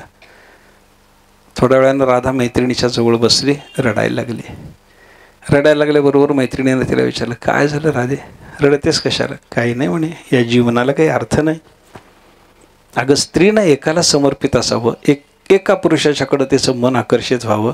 माझं 3 पुरुषाच्या ठिकाणी आज मन गेलं म्हणे. एकाचं वंशीनाद ऐकलं तिकडंच गेलं, एकाचं कृष्ण नाम ऐकलं तिकडंच मन ओढलं गेलं, एकाचं समोरून रूप गेलं त्या व्यक्तीकडेच माझं मन धावत गेलं. 3-3 ठिकाणी माझं मन जर जात असेल तर या स्त्री जीवनाला अर्थ नाही. धिक्कार असो, धिक्कार असो म्हणून राधा रडायला लागले. ते रडायला लागल्याबरोबर त्याच्या मैत्रिणीने तिला समजावून सांगितलं, आमच्यावर विश्वास आहे ना तुझा? आहे म्हणे. अगं, ज्याचा वंशीनाद त्याचंच नाव कृष्ण, आणि ज्याचा वंशीनाद आणि ज्याचं नाव कृष्ण आहे तोच तुझ्या समोरून आत्ता गेलेला. सगळे एकच आहेत ग. वेडी होऊ नको, अशी बावरी होऊ नको. राधा बावरी व्हायची थांबली, पण लगेच परत रडायला लागली. मला कधी भेटायचा, कसा भेटायचा, आत्ता इथून समोरून गेला, मला न भेटता का गेला? आणि हे राधेचं रडणं चालू झाल्याबरोबर राधेची ललिता नावाची सखी, त्या ललिता नावाच्या सखीनं सांगितलं, म्हणे तुला आत्ता देवाचं दर्शन घडवते. अगं, तो तर गेला ना. घडवते ना तुला दर्शन. काय करायचंय? तिनं काय करावं? तिनं एक तुळशीचं पान घेतलं, त्या तुळशीच्या पानावर कृष्ण नाव लिहिलं आणि राधेला सांगितलं, याच्यात बघ, तुला लगेच तो प्राप्त होईल. आणि त्या कृष्ण नामाकडे राधा बघायला लागली. नाम आठविता रूपी प्रगट पै झाला. त्या नामातून लगेच भगवान श्रीकृष्ण परमात्मा प्रगट झाले आणि राधेला दर्शन दिलं त्याने. ही कथा आहे. याच्यातून लक्षात काय घ्यायचं? लिहिलं होतं कृष्ण नाम आणि त्याच्यातून देवाची मूर्ती प्रगट झाली. भक्ताने घेतलं होतं कृष्ण नाम आणि त्याच्यातून देवाने एकदम त्या भक्ताच्या समोर प्रगट व्हावं, रूपानं प्रगट व्हावं. याचा अर्थ काय झाला? देव आणि देवाचं नाव यांचा अभेद संबंध असा अनावृत आहे, अनावृत आहे. म्हणून नामनामीचा अभेद आपल्याकडे सांगितला जातो. म्हणजे शास्त्र प्रमाण त्याला अनुकूल पडतं. संतांनी केलेली देव आणि देवाच्या नामाची वर्णनं अनुकूल पडतात. व्युत्पत्तीशास्त्र, व्याकरणशास्त्र आपल्याला नामनामीचा अभेद संबंध सांगायला उपयोगी पडतं. या सगळ्या गोष्टीचा विचार केल्याच्या नंतर देव आणि देवाचं नाम एकरूप आहे ही गोष्ट आपल्याला लक्षात येते. देवाचं नाव देवाशी एकरूप आहे, देवाचं नाव देवाशी एकरूप आहे. आणि हे देवाशी एकरूप असलेलं भगवंताचं नाम असल्यामुळं देवाचं जेवढं महत्त्व, देवाचा जेवढा महिमा, तेवढाच देवाच्या नामाचा महिमा आहे. देवाच्या एवढाच देवाच्या नामाचा महिमा आहे असं समजू नका. देवापेक्षा देवाच्या नामाचा महिमा जास्त आहे. देवाच्या नामाचा महिमा जास्त आहे. आपण कालच कथा पाहून आलो. देवाच्या हाताने टाकलेला दगड बुडतो आणि देवाच्या नामाने दगड तरतो. याचा अर्थ काय झाला? देवापेक्षा देवाच्या नामाचा महिमा जास्त आहे. ते भगवंताच्या नामाला उद्देशून नाम हा शब्द वापरतात की नाही? आपण नेहमी म्हणतो तुम्ही देवाचं नाव घ्या, एवढं प्रत्येक वेळेला कोणी म्हणत नाही. नाम घ्या, नाम घ्या, नामस्मरण करा, नामसंकीर्तन साधन पै सोपे, ऐके नाही? तिथं देवाचे नामसंकीर्तन साधन पै सोपे असा शब्द आहे का? नाही नाही. नाम शब्द सामान्य वाचक असला तरी काही शब्द विशेष वाचक होऊन बसतात बघा. सामान्य शब्द असतो, त्या शब्दाच्या पाठीमागे काही जर विशेषण लावलेलं नसेल तर त्या सामान्य शब्दाला विशेष वाचकता येते. अनुपपदो माला शब्द हा पुष्प मालामेव अभिधत्ते. व्याकरणात साहित्यामध्ये दिलेलं उदाहरण आहे त्याच्याकरता. ज्या माला शब्दाच्या पाठीमागं कोणत्याही प्रकारचं विशेषण जोडलेलं नाही, असा नुसता माला शब्द उच्चारला की आपल्याला ती पुष्पाची माला, फुलाची माळा असा अर्थ येतो की नाही लक्षात? माळ घाला, कीर्तन करायला माळ घाला असं कोणी जर म्हटलं तर काय त्याला सोन्याची माळ नेऊन घालता काय? का मोत्याची घालता? कोणती घालता सांगा ना. इथंच घालतात बाबा खोबऱ्याचे हे कोणती तरी माळ, पण बाकीच्या सगळ्या ठिकाणी मात्र माळ घाला माळ घाला म्हणलं की कोणती असते? पुष्पाची माळ, फुलाची माळ. निरुपपदो माला शब्द हा. ज्या माळा शब्दाच्या पाठीमागं उपपद नाही तो माला शब्द सामान्य वाचक आहे. पण जसा पुष्पमाला या विशेष अर्थाचा झाला. आपण भगवद्गीता बघा ना, गीताच म्हणतो आपण. गीता म्हणल्यावर काय एक गीता काय? शेकडो गीता आहेत. मग गीता शब्द उच्चारला की भगवद्गीता कळते. भावार्थ दीपिका, भावार्थ दीपिका कोणाचं नाव आहे? कोणत्या ग्रंथाचं नाव आहे? आपल्याला कोणतं माहिती आहे? ज्ञानेश्वरी. श्रीधराचार्याची जी टीका आहे भागवतावरची तिचं नाव सुद्धा भावार्थ दीपिका आहे. पण भावार्थ दीपिका म्हणल्यावर आपल्या डोक्यात कोणती येते? ज्ञानेश्वरी येते. का? काही सामान्य नामं असतात पण ती विशेष वाचक होतात. मी आपल्या संप्रदायातलं नेहमी उदाहरण सांगतो. पंढरपुरामध्ये शास्त्री महाराज आणि पंढरपुरामध्ये गुरुजी हे दोन सामान्य शब्द पण विशेष वाचक होऊन बसले होते. नुसतं गुरुजी म्हणलं की लोकांना रंगनाथ महाराजांचं स्मरण येतं आणि नुसतं शास्त्री महाराज म्हणलं की भगवान शास्त्री महाराज धारूरकरांचं स्मरण येतं. असं पंढरपुरातला दंडक होता. शब्द सामान्य वाचक. कोणत्याही शास्त्र्याला शास्त्री महाराज म्हणता येतं, कोणत्याही गुरुजीला गुरुजी म्हणता येतं. पण आपण वेदांताचा विचार बोलत असताना गुरुजी असं म्हणत असत असं जेव्हा म्हणतो तेव्हा गुरुजी शब्दाचा अर्थ काय? रंगनाथ महाराज. हे कसं झालं? सामान्य शब्द असतो विशेष वाचक होऊन बसतो. तसा नाम शब्द सामान्यवाचक आहे. माझ्याही नामाला नाम म्हणतात, तुमच्या नामाला नाम म्हणतात, अरे मडक्याच्या नामाला नाम म्हणतात. पण आपल्याला नाम म्हणल्याच्या नंतर कोणतं नाम लक्षात येतं? देवाचं नाम. देवाचं नाम. आणि त्या देवाच्या नामाची मोठी विलक्षण ताकद आहे. कशामुळं आहे? त्या नाम शब्दाचाच अर्थ काही लोकांनी आपल्याला समजावून सांगायचा प्रयत्न केला भक्तांनी. नाम म्हणजे काय? नाम शब्दाची व्युत्पत्ती देताना त्यांनी वेगळ्या वेगळ्या पद्धतीनं नाम सोडवला, नाम शब्द सोडवला. न आ मा अशी पद घेऊन नाम शब्द सोडवला. न आ मा असा शब्द घेतला. म मध्ये मा घेतला अगोदर. मा म्हणजे लक्ष्मी. आ म्हणजे चहू बाजूने. आस म्हणतात माधुर्य श्रीही यस्मिन. मा नाम माधुर्य श्रीही यस्मिन तत् आमम नास्ति आमम यस्मात् तन्नाम. ज्याच्या ठिकाणी चहू बाजूनं मधुरता आहे त्याला म्हणायचं आम, आणि ज्याच्यापेक्षा आता मधुर काहीच नाही त्याला म्हणायचं नाम. सगळ्यात गोड आहे नाम. गोड, नाम गोड आहे. ऐक रे, सगळ्या संतांनी सांगितलं आपल्याला भगवंताचं नाम गोड आहे, गोड आहे, गोड आहे, गोड आहे. कोण म्हणत नाही हो? गोड तुझे रूप, गोड तुझे नाम. ऐक नाही, देवाचं नाम गोड आहे. नाम गोड, नाम गोड, पुरे कोड सकळ ही. नाम गोड आहे, नाम गोड. सगळे संत. आपल्याला गोड लागतं का हो? गोड लागत नाही. मग नाम गोड आहे की नाही हो? आहे. आहे तर का गोड लागत नाही हो? लागत नाही. मी उदाहरणानं सांगतो आपल्याला, थोडंसं पटेल असं बघा. साखर गोड आहे की नाही हो? हो नाही म्हणा मला त्याच्याशिवाय बोलता येत नाही. बोला बोला. आहे आहे, हां आहे, पटलं. इकडून कोणी बोलत नाही मला, काय करावं? समाधानाकरता सगळीकडून उत्तर आले पाहिजेत बरं का. हां, साखर गोड आहे की नाही? आहे. बरं, आपण खाल्ली तर आपल्याला गोड लागते की नाही? लागते. एखाद्या वेळेला ताप आला, 10-15 दिवस अंगामध्ये ताप जर मुरला तर त्या माणसाला साखर गोड लागते की नाही? कसं लागते सांगा ना. ताप अंगात मुरल्याच्या नंतर 15 दिवसाच्या नंतर ताप अंगात मुरलेल्या माणसाला साखर खायला दिली, त्याला कशी लागते? कडू लागते. ती गोड आहे तरी कडू लागली का कडू लागली म्हणून कडूच आहे? ती गोड आहे तरी कडू लागली. मग ती गोड आहे ना, कडू लागत असली तरी गोड आहे ना? गोड आहे. तसं आपल्याला नाम गोड लागलं नाही म्हणून काय झालं? नाम गोडच आहे. ताप आलेल्या माणसाला साखर गोड लागत नाही.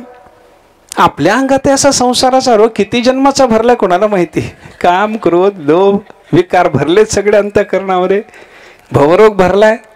अनंत कल्पापासून हा भवरोग भरलेला असताना गोड असलेलं नाम देवाचं आपल्याला गोड लागलं नाही म्हणून नाम गोड नाही म्हणता येतं का? म्हणता येत नाही. साखर गोड लागली नाही तरी साखर गोडच आहे.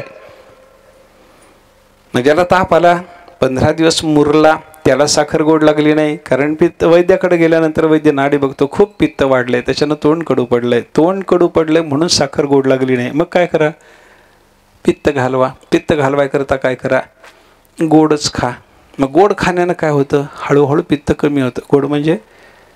गोड म्हणजे नैसर्गिक गोड पदार्थ सेवन करण्याने पित्त कमी होतं, हे लक्षात घ्या बरं का. गोड खा म्हणलं की लगे बुंदीचे लाडी खायला जाऊ नका.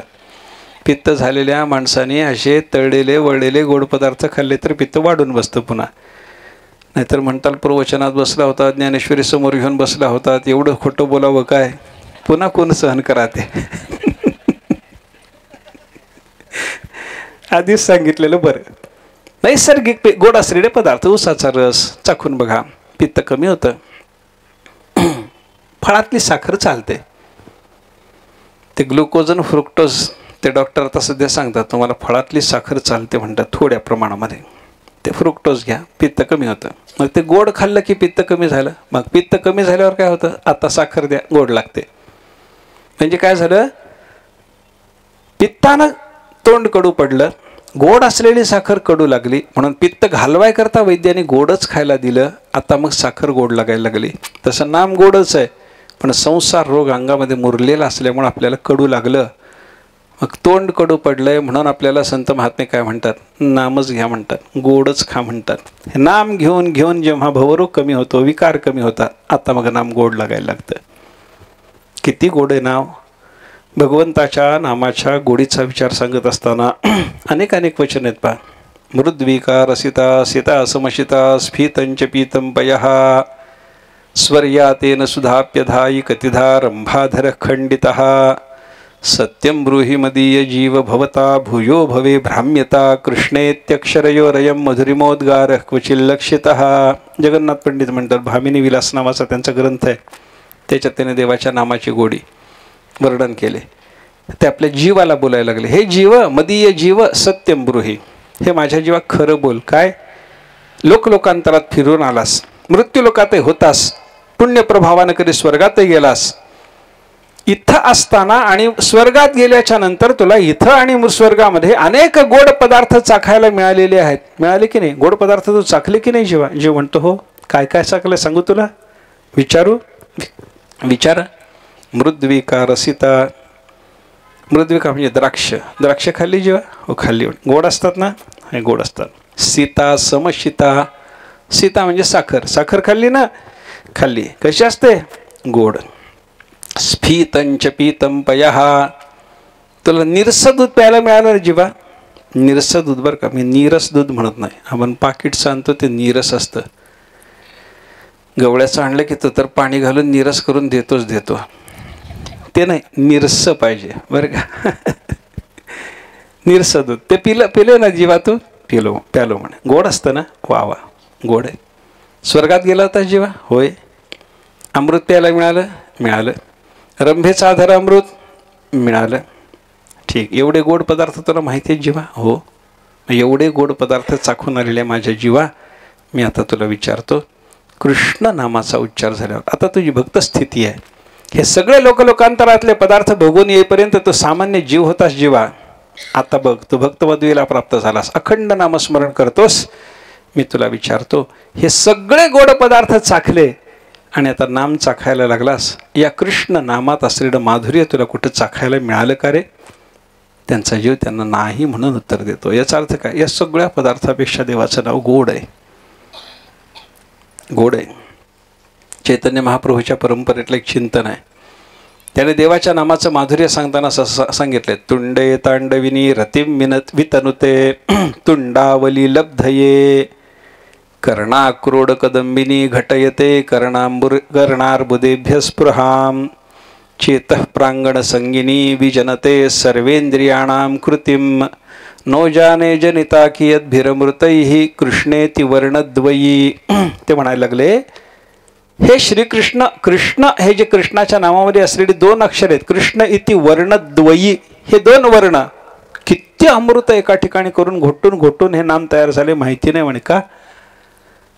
तुंडे तांडविनी, ही वर्णद्वयी म्हणजे ही दोन अक्षरं आपल्या तोंडा जिव्हेवर जेव्हा जिव्हारूपी रंगणावर नृत्य करायला लागतात, तेव्हा असं वाटतं की एका तोंडानं हे नाम घेऊन समाधान नाही, म्हणून तुंडावली लब्धये रतिम वितनुते, मला हजारो तोंड आली पाहिजेत आणि हे कृष्ण नाम घेता आलं पाहिजे असं वाटतं. एका तोंडाने नाम घेऊन समाधान नाही का? अति गोड आहे म्हणून.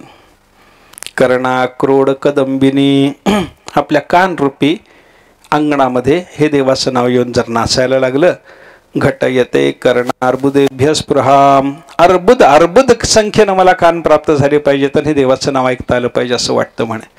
चेतः प्रांगण संगिनी, आपल्या चित्तरूपी प्रांगणाशी या कृष्ण नामाचा संयोग जर झाला तर विजनते सर्वेंद्रियाणां कृतिम, आपल्या सगळ्याच इंद्रियांना, चित्तात आलेलं नाम सगळ्याच इंद्रियाला शांती प्राप्त करून देणार ठरतं.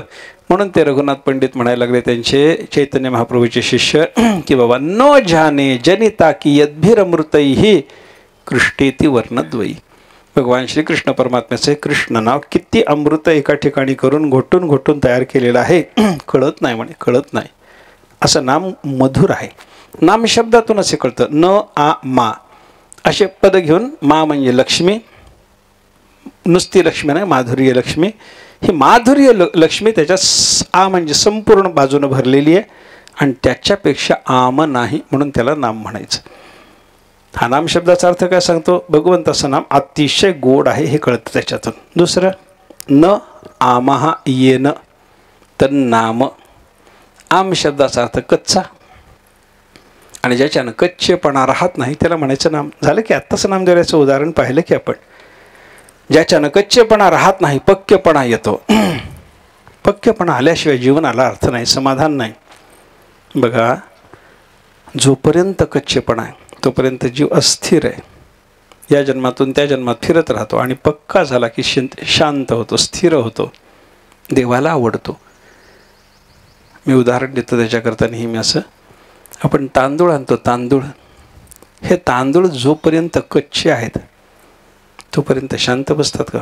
शांत बसत नाही. तुम्ही शिजायला टाका हो तांदूळ, शिजायला टाकलेला तांदूळ तुम्ही बघा. आता ते कुकरमध्ये टाकून बघता येत नाही म्हणून जुन्या पद्धतीने शिजवून बघा एकदा.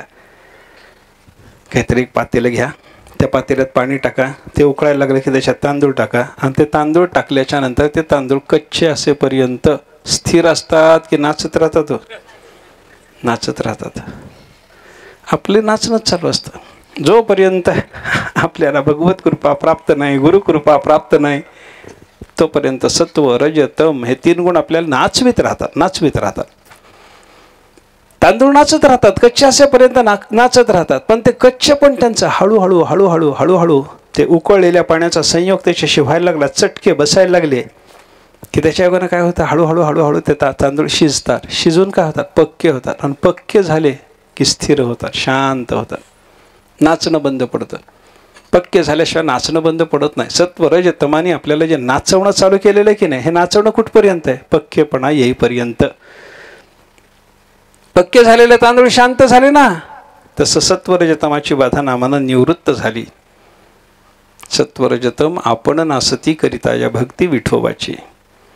शांत झाला तांदूळ तसा जीव शांत होतो.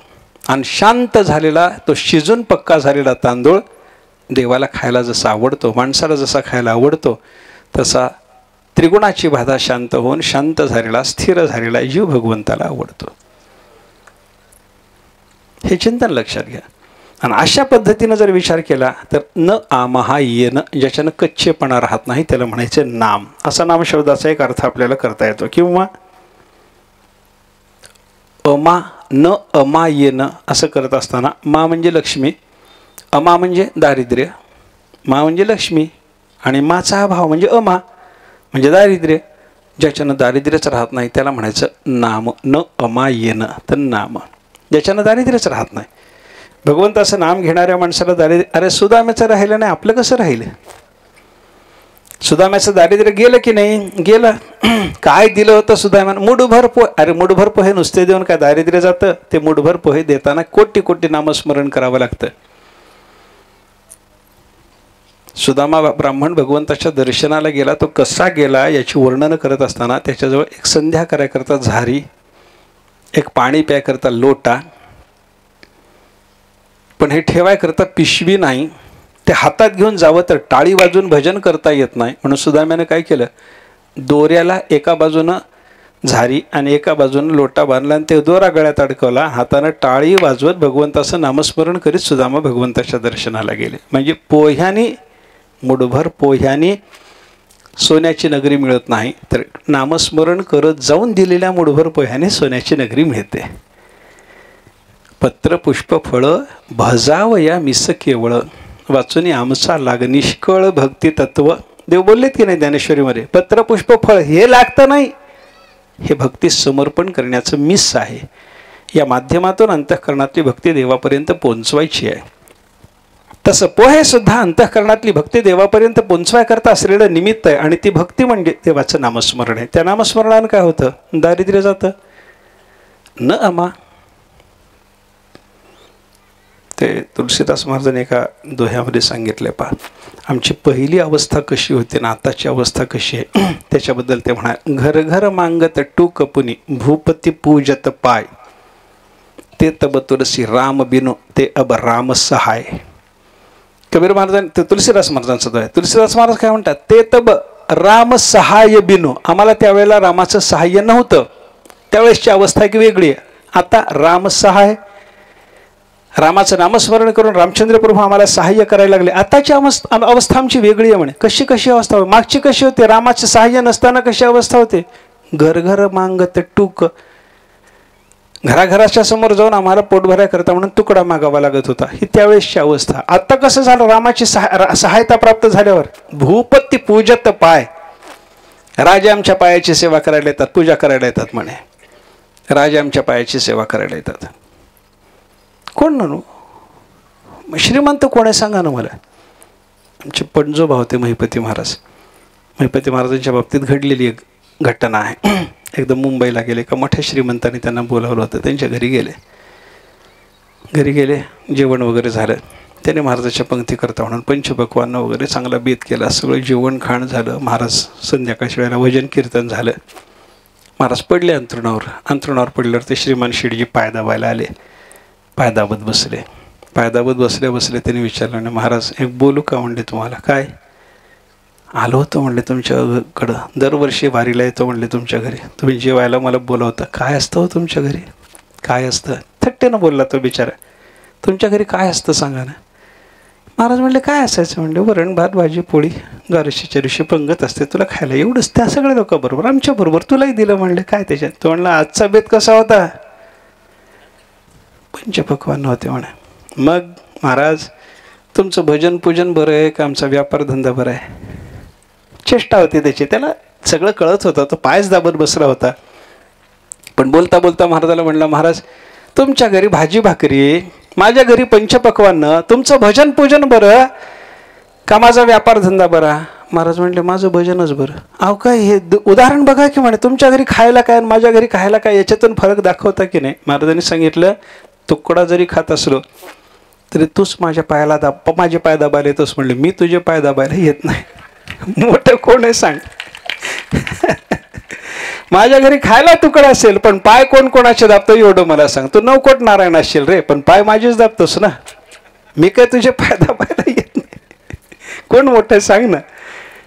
भूपती पूजत पाय. तुळशीदासजीने सांगितलं नामस्मरणाच्या योगानं अमा म्हणजे दारिद्र्य राहत नाही. दुसरं असं अमा म्हणजे अंधार. अमावास्या आपण म्हणतो की नाही. अमा हे अव्ययवर का संस्कृतातलं. आणि अमा अव्ययाचा अर्थ एकत्र वसतः सूर्या चंद्रमसो यस्याम रात्र्याम स अमावास्या. अमा नाम एकत्र. अमा म्हणजे एकत्र. सूर्य आणि चंद्र एकत्रित राहतात अशी ती रात्र, म्हणून तिला म्हणायचं अमावस्या. चंद्रही नसतो सूर्यही नसतो अमावस्येच्या रात्री, कारण दोघंही एका ठिकाणी राहायला गेलेले आहेत. त्या रात्रीत येत नाहीत दोघंही, म्हणून ती अमावास्या. पण अमा शब्दाचा अर्थ एकत्र. पण अमा शब्द अमावास्यावाचक करून घेतला.